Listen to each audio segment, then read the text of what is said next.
Dear brothers and sisters, thank you for inviting me to share some thoughts on the new mission situations in the Philippines. I hope you don't mind that I revised the title a little bit. I changed the word missionary to mission. I just wanted to emphasize that mission situations are those that call for missionaries. It is important to begin by defining the new mission situations in the Philippines within a present-day setting that I would qualify in three ways. First, as post-colonial, second, as post-conciliar, and hopefully also post-pandemic. Within a post-colonial, present-day setting, the Church's appreciation of the new mission situations requires a humble admission that some of the missionary methods of the past should be consciously repudiated in the present. And foremost among these is the conscious instrumentalization of the Christian faith for other goals that may have nothing to do with the gospel, such as the furthering of colonial interests. At the risk of being anachronistic, in the post-colonial setting, it is hard to apply the term evangelization in an unqualified way to the process that brought about the Christianization of the natives of these islands. Why? Because we are historically aware that what achieved the submission of the natives to Christianity was the work of missionaries backed up by mercenary conquistadores with a colonialist agenda. No doubt, some seeds fell on rich soil, but the method of sowing is the kind that we would rather not do again in our present circumstances. Now, within a post-conciliar present-day setting, we recognize the Second Plenary Council of the Philippines as the most important move of the local church towards a Philippine ecclesial appropriation of the Second Vatican Council. Pope Francis's advocacy for greater synodality in the church is a reaffirmation of Vatican II's vision for the universal church and PCP II's vision for the local church. I consider his conscious promotion of communion, participation, and mission to be a most appropriate approach to the missionary work of evangelization. Now, as regards the post-pandemic, or how this global health crisis may have opened the new frontiers for mission, since it is not over yet, let me reserve that for my last point. When we speak about identifying new mission situations in the Philippine setting, I take that to mean that we are in a constant search for new, fertile grounds on which we can carry out our mandate to sow the seeds of the kingdom of God where they can properly germinate, grow, and bear fruit. For all we know, as the Markan parable would put it, some of the seeds that have been previously sown may have failed because they had fallen on footpaths, on rocky ground, or may have been choked up by the thorns. We may look back and say in conscience, we could have done better if only we had thought of at least preparing the ground before sowing the seeds. And now, let me relate synodality and evangelization. Thanks to Pope Francis, we have found the less threatening word for the missionary work of evangelization, and I'm referring to the term synodality, or walking on the way together. Understandably, the term evangelization has a threatening effect for some countries because it is loaded with the historical background of colonialism. In most countries in Asia, where we are dealing with multi-religious and multicultural contexts, people, tend to be suspicious of evangelists. I remember this was the reason why I myself was not able to get a visa at the Indian embassy many years ago, the first time I attempted to travel to India. I had been invited to participate in a theological forum on new evangelization on the occasion of the 50th anniversary of Vatican II. The invitation was from a theological school in Bangalore. When I showed the formal invitation at the Indian embassy, the person processing my application at the consulate started to interrogate me about the purpose of my visit. He asked me to explain what this new evangelization thing was all about and what my involvement was in it. The man ended by saying, "Sorry, no visa for you. We do not welcome evangelizers in India." I was shocked because I had never before been denied a visa in any country. Later, I was told by some Filipinos that I should have simply asked for a tourist visa and said I just wanted to visit India. Apparently, they equate the word evangelizer with Pentecostal and evangelical Christians who are aggressively proselytizing Hindus and Muslims in India. Even China, Vietnam, Indonesia, and other Asian countries share in that suspicious attitude towards foreign missionaries. For many people, evangelization is the same as colonization. They know from history that colonizers supported the Christian missionaries because they were convinced that Christianizing the natives was the easiest and most effective way of colonizing them. Some Filipino nationalist historians usually refer to this as the symbiotic relationship between the sword and the cross during the Spanish colonial regime, or the Bible and the rifle during the American colonial regime. And of course, the American colonial regime introduced mainline Protestantism into the country and brought in some Protestant missionaries as well. Pope Francis himself speaks pejoratively of the term proselytization as a method of evangelization. In many ways, some methods of missioning during the colonial period were actually worse than proselytizing, especially those that had no qualms of conscience about forcing a religion on natives as a means for political subjugation. That may not have been the motive of the missionaries themselves, I know, but it was the main agenda of the conquistadores. Proselytization through mass baptisms and mass indoctrination to the Christian religion is definitely not what we understand by evangelization. According to Pope Francis, he even calls it something else. Proselytization, that is something else, he says. You can indeed Christianize people without necessarily evangelizing them. For Pope Francis, evangelization is more about synodality, about being on the way together. It is about deciding together which way to go, which direction to take in our common journey. The best biblical text for this is the Lucan story about the risen Christ appearing as a stranger to two disciples on the way to Emmaus. Those two men were actually escaping. They were running away from Jerusalem, which they had associated with a failed project of a failed Messiah. St. Luke gives us a good template for mission in his description of the stranger's moves. First, he drew near to them, walked with them, joined their conversation, and listened to their tragic story along the way. He allowed them first to express to him their griefs and their aspirations. Only after that did he begin to open to them the scriptures in order to help them make sense of their traumatic experience in Jerusalem. St. Luke tells us how these men, by just walking and listening attentively to the Messiah incognito, began to feel like their souls had been rekindled with hope, and they had begun to understand why things had happened the way they happened.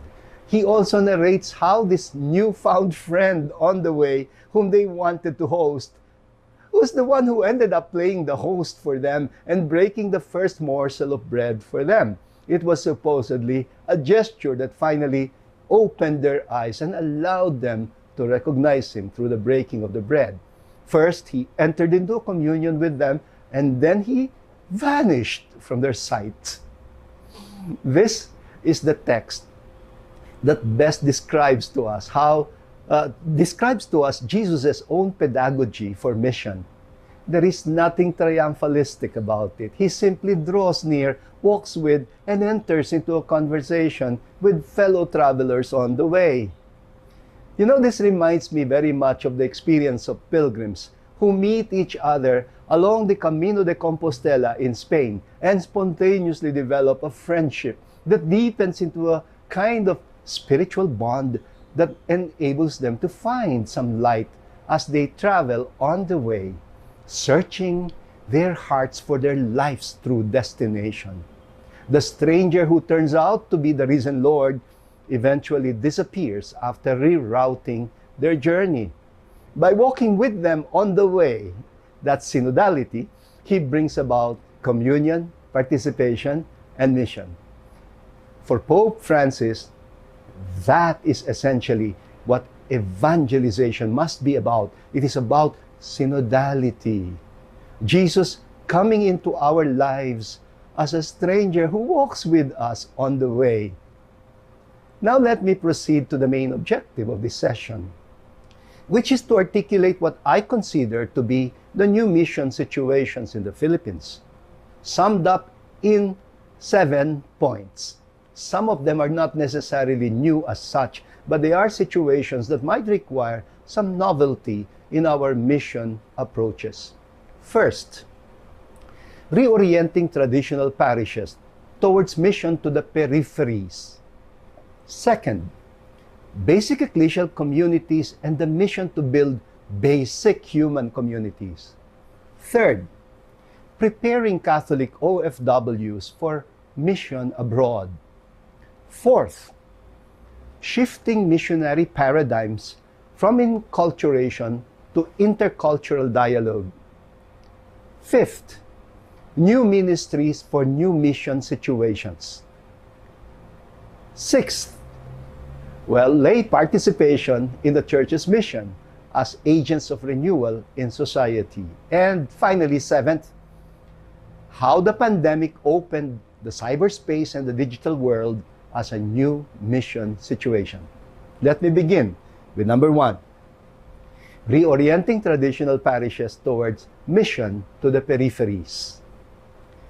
Well, because we practically equate mission with missio ad gentes, we have tended to ignore the fact that the people we are being sent to need not be very far from us. They may just be around us, out there in the margins, in the peripheries of society, people who are treated by most modern societies as if they did not exist at all. Our present-day parish communities, have a strong tendency to deteriorate into old and tired institutions that are on a maintenance mode and have been parochialized in the negative sense of the word. They tend to cater mainly to a minority of church-going traditional Catholics whose homes are situated within the vicinity of the parish church, while the majority who live in the margins of the parish remain uninvolved. The call to redirect the attention of the church-going Catholics outward to the unchurched Catholics is now becoming a new mission situation in the Philippine Church. No wonder the Pope's invitation to go out to the peripheries during his 2015 visit struck a deep chord in the hearts of Filipino Catholics. Only through a missionary reorientation of our traditional parish communities towards the peripheries can we get them to outgrow parochialism, or what Pope Francis calls self-referentiality. In our diocese in Caloocan, we have made our humble attempts to do this by establishing what we call mission stations and mission centers in the urban poor communities that surround our traditional parishes. Although most of the people in our slum communities also identify themselves as Catholics, One might classify them as the unchurched type, who do not really count themselves as included in the regular parishes that normally cater to the church-going type. The church Catholics come mostly from the vicinity of the centro, where the parishes are geographically situated. In most instances, those who count themselves as regular parishioners are locals who distinguish themselves from the new settlers from other places. On the other hand, the unchurched type of Catholics are usually local migrants coming from the provinces, where most of them also lived in the peripheries as laborers or as landless agricultural workers. Those in the margins of society almost always are also in the margins of the church.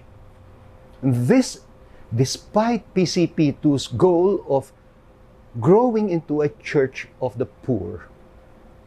For lack of ordained diocesan priests to deploy in these places, we in Caloocan have relied on full-time missionaries from lay renewal movements and consecrated missionary congregations who have signified their willingness to partner with us in attending to these new mission frontiers in the peripheries.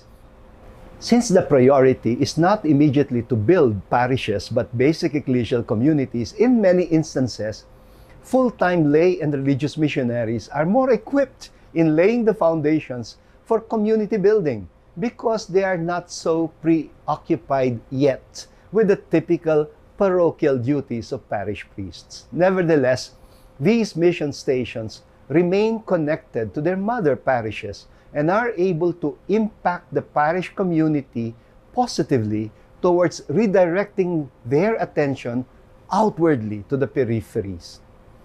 The parish priests often get invited by the mission chaplains to celebrate masses for them in the streets and covered courts and provide for their sacramental needs.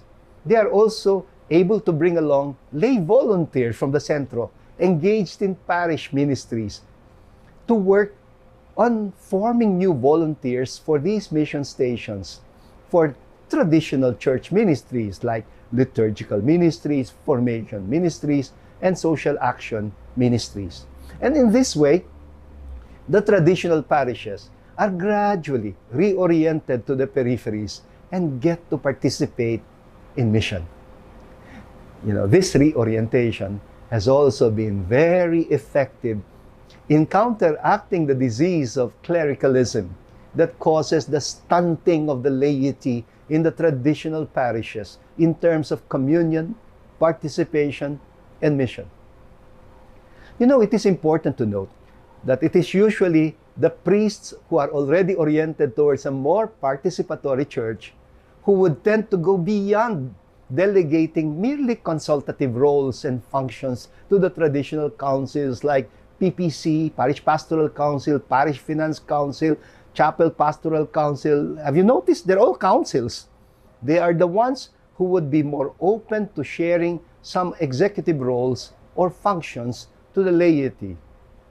Within every council, we would usually have executive committees that do not need to consult the parish priest when it has to do with implementing pastoral plans that have already been approved in pastoral assemblies in the spirit of synodality.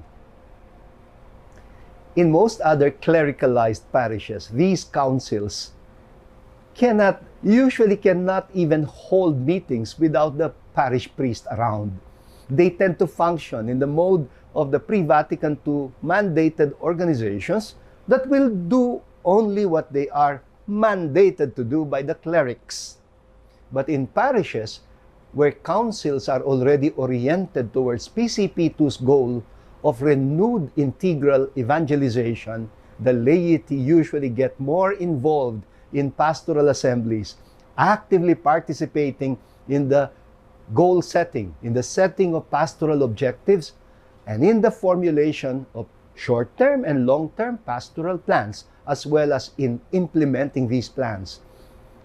This augurs very well with Pope Francis's call for greater synodality within the church. Now let me move to the second point, basic ecclesial communities and the mission to build basic human communities. One of the big challenges to building BECs in the urban poor setting is the growing sense of individualism even among the urban poor. It is not unusual, even for people living in slum areas to be strangers to their neighbors in spite of their proximity, physical proximity to one another. And this is partly caused economically by poverty and the survival mode in which they find themselves as they adjust to the urban setting. Many of them remain as transients, and they move from place to place because of unstable jobs and their preference for places close to their workplaces. Another factor is their cultural alienation as local migrants in their host communities.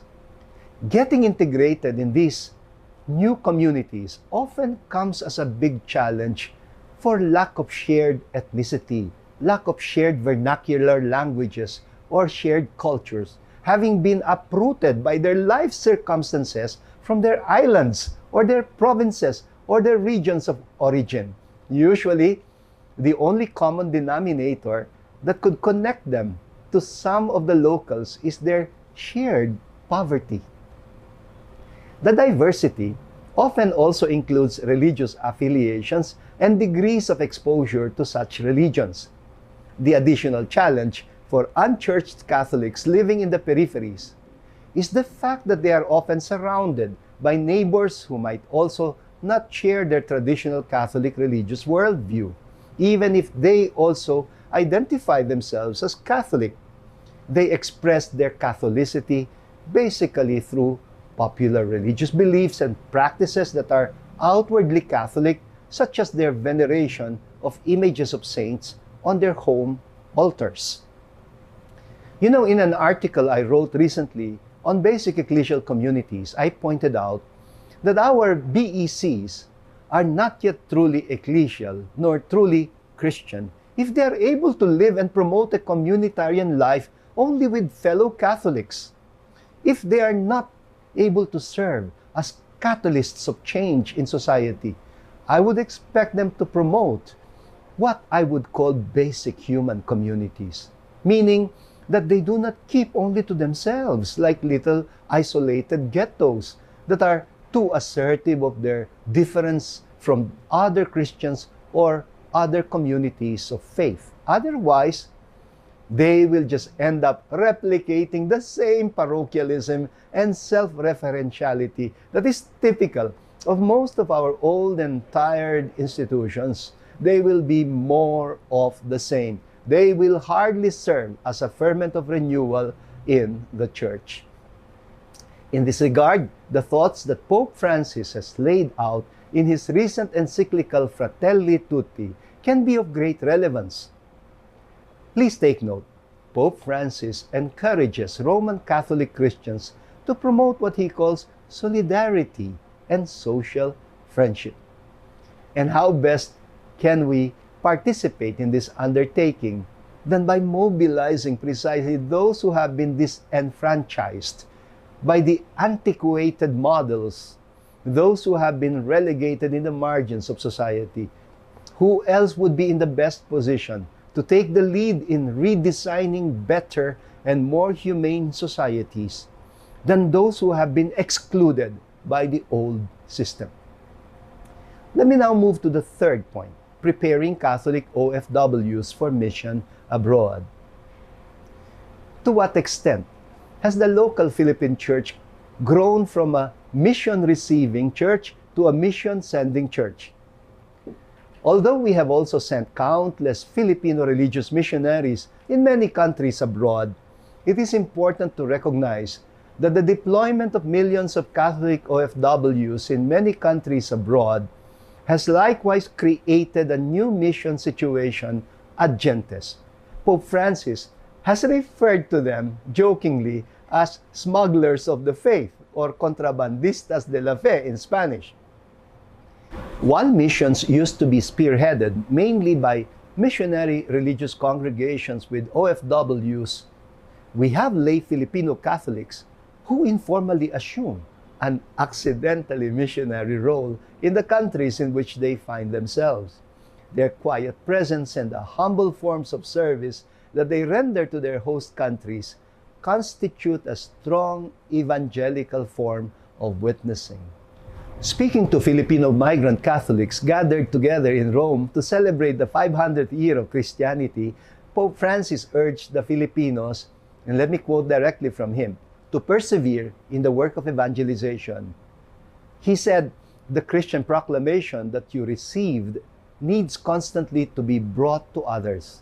He also expressed how this could be carried out more concretely by asking us to care for those who are hurting and living on the fringes of life.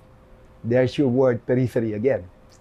In that gathering, Pope Francis warmed the hearts of our Catholic OFWs when he said, "You receive the joy of the gospel, and this joy is evident in your people, in your eyes, on your faces, in your songs, and in your prayers, in the joy with which you bring your faith to other lands." He also humored us by referring to OFWs as smugglers of the faith because he said, wherever they go to work, they sow the faith. And he regards their discreet and hard-working presence as a testimony of faith through humble, hidden, courageous, and persevering presence.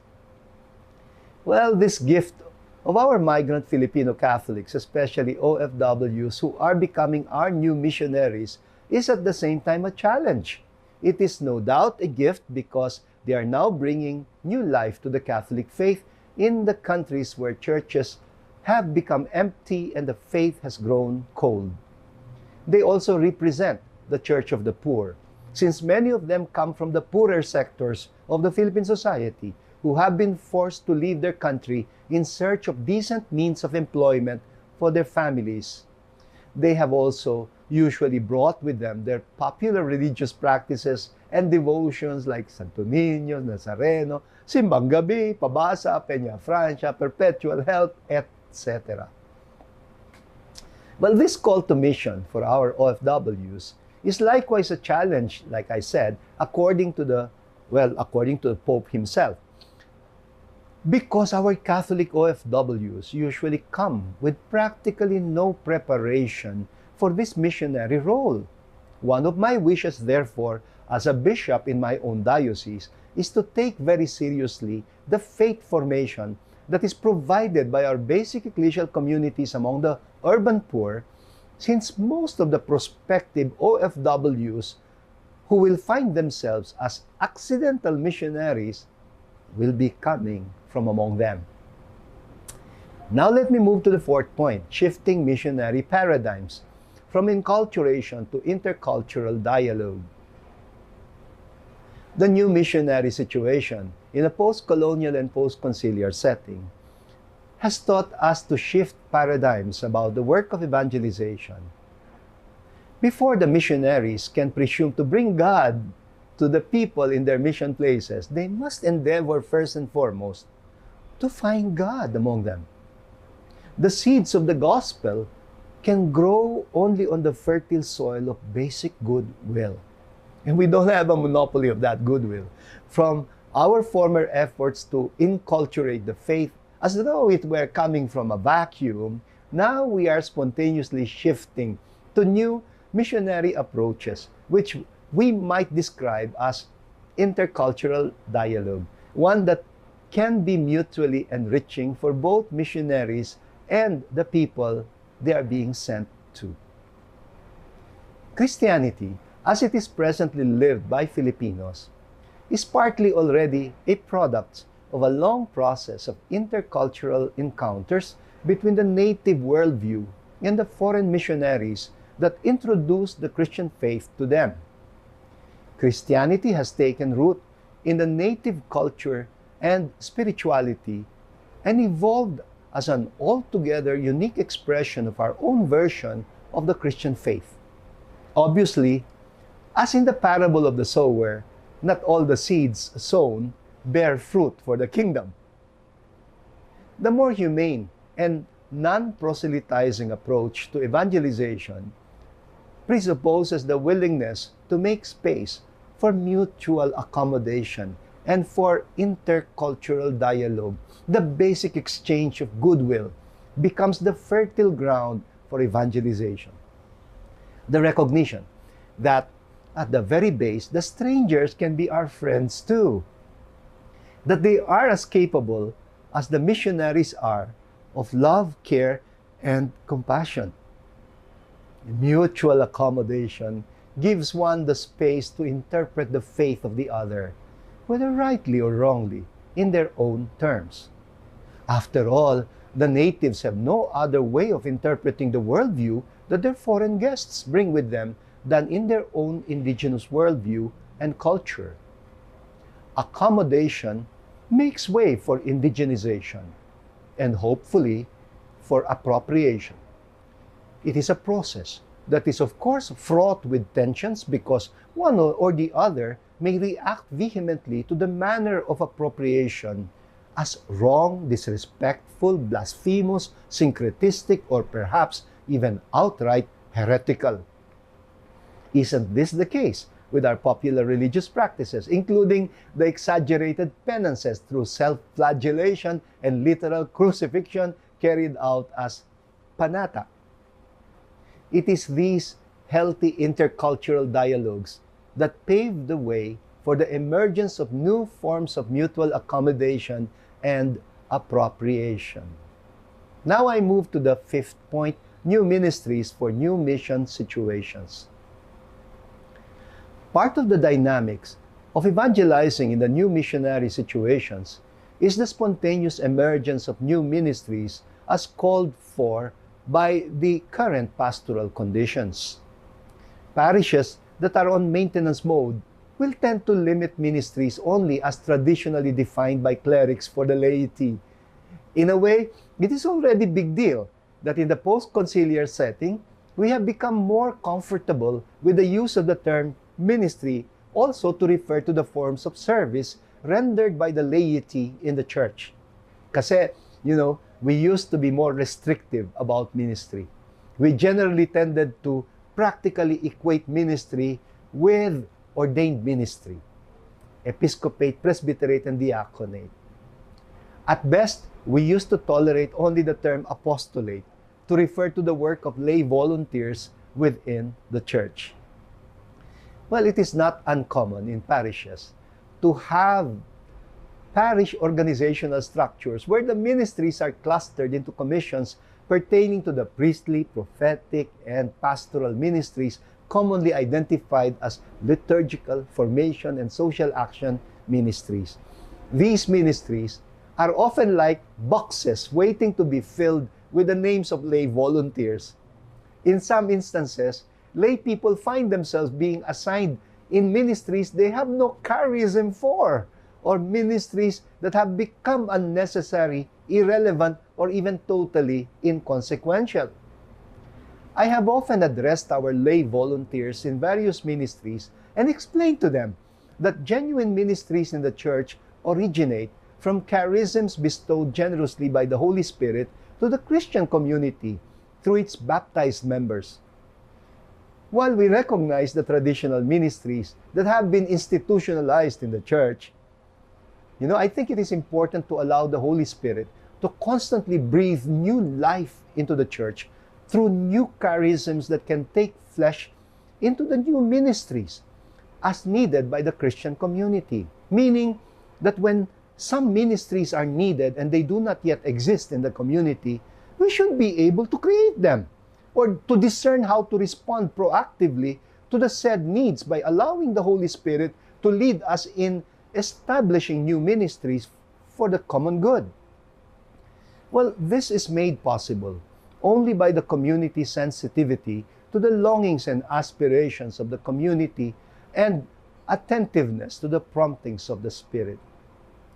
The war against illegal drugs in Caloocan, for example, has led to the establishment of new ministries we call Salubong, Community-Based Drug Rehab Program, the Kaagapay, Non-Professional Counseling, support groups for widows and orphans of victims of extrajudicial killings. The pandemic has also been the occasion that saw the establishment of our social communications ministry, as well as the healthcare ministries, especially but not exclusively to COVID patients. In our Social Action Commission, we also saw the creation of ministries to street children, children in conflict with the law, and ministry for undocumented Filipinos. One new specific aspect of social action that is already thriving in many dioceses is the ecology ministry, inspired by Laudato Si. The volunteers in this ministry are good at finding allies in the Church's ecological advocacy work, such as in promoting ecologically sound waste management programs, protecting watersheds, reforesting, reducing carbon footprints, promoting renewable energy. And now let me move to point number 6, lay participation in the Church's mission as agent of renewal in society. We can draw our inspiration for this from the exhortation of the Matthean Jesus in the Sermon on the Mount. You are the salt of the earth. You are the light of the world. You know, we have often heard Pope Francis reminding us that the Church does not exist for herself, but rather for the world. So does our presence in society as a community of disciples make a difference at all? Does it serve as a ferment of change, the way a little yeast can make a whole mass of dough rise? There is no way we can fulfill this mission if our faithful are programmed to equate the salvation that we proclaim as good news only with a spiritual heaven for disembodied souls after death, or the promise of an afterlife. The most obvious effect of this kind of eschatology, you know, which has no basis, by the way, on the Judeo-Christian scriptures, is precisely the tendency to dichotomize between the spiritual and the secular, between the religious and our societal concerns, between faith and our actions for justice. I have often pointed out that in a post-colonial setting, our understanding of mission has radically shifted from proselytism to renewed integral evangelization, borrowing from PCP2. We no longer equate mission with just the work of missionary congregations. Mission is integral to being church. We cannot even claim to be church without being missionary in our orientation. No longer is mission to be regarded as a monopoly of the ordained and the consecrated persons. It is the business of the whole church, especially of the laity who comprise the majority in the church. We have often mouthed terms like lay empowerment, but we have consciously avoided confronting one of the root causes of lay disempowerment, which is clericalism. We have also mouthed slogans like participatory church, knowing how minimally our lay people have participated in the mission of the church in society. We have likewise tended to limit mission to the inward, the ad intra direction. We get volunteers to serve the church.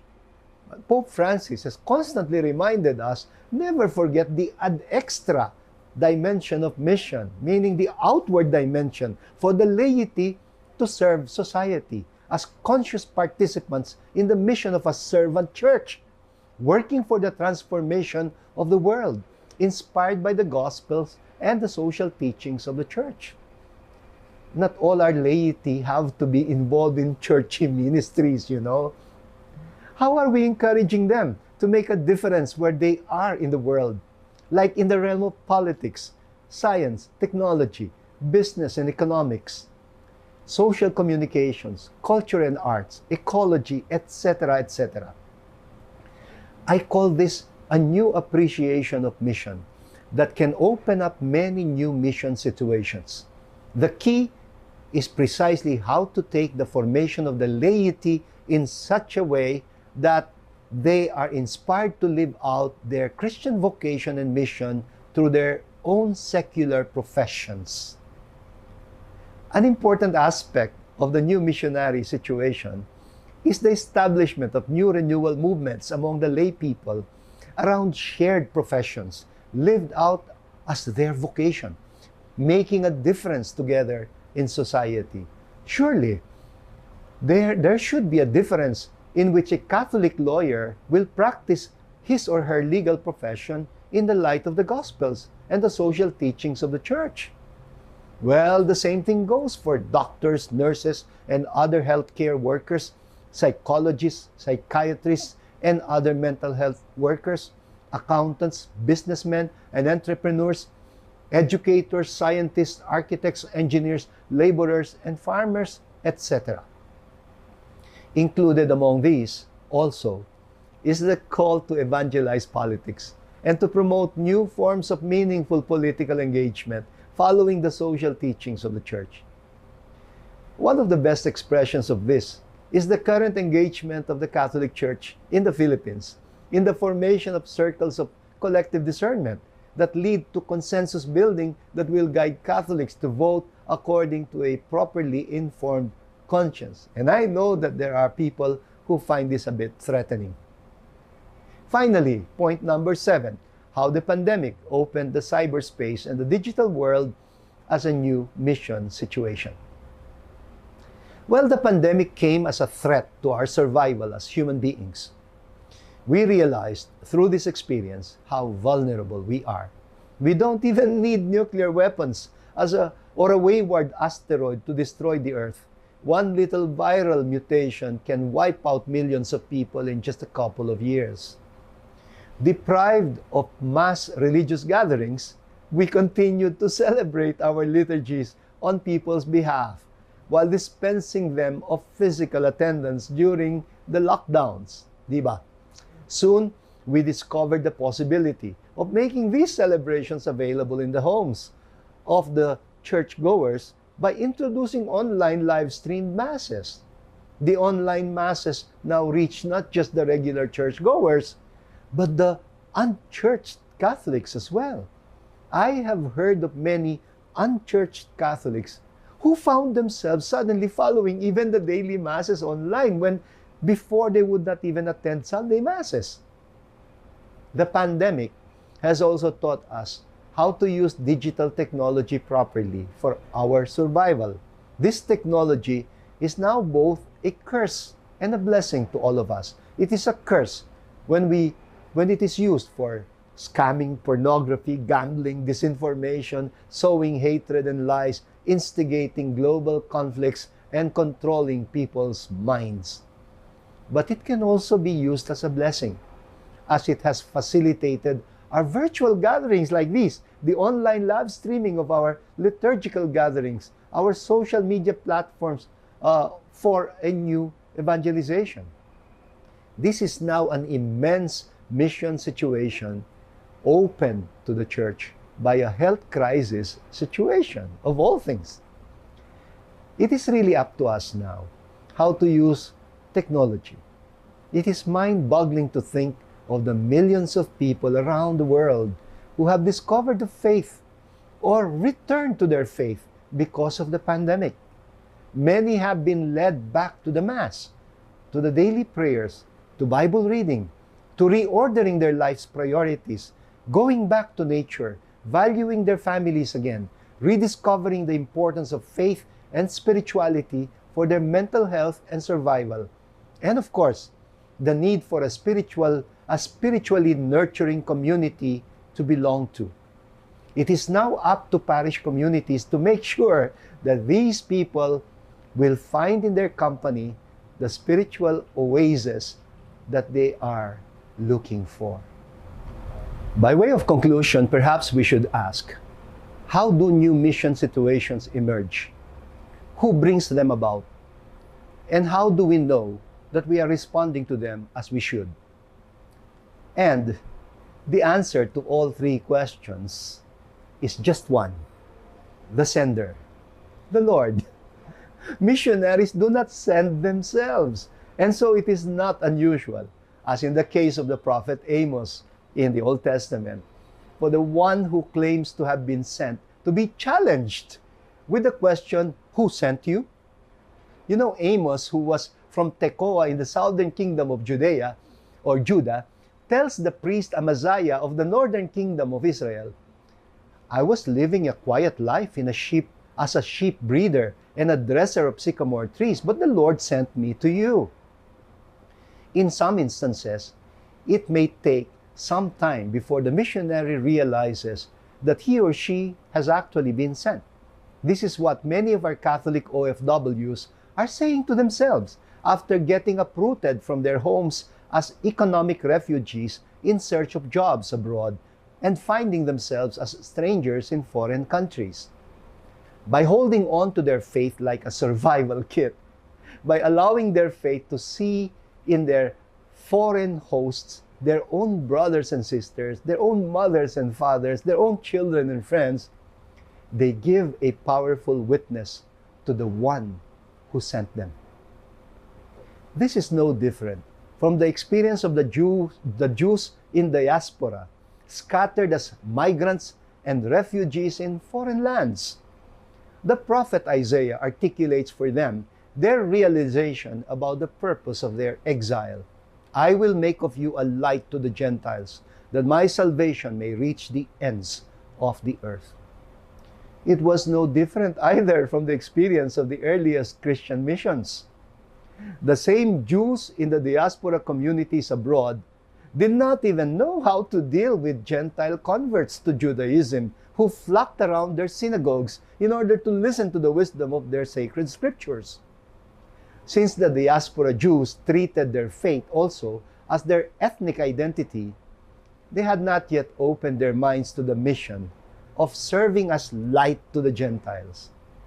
As far as they were concerned, these Gentiles, they were pagans, uncircumcised, violators of the Shabbat, and eaters of unclean food.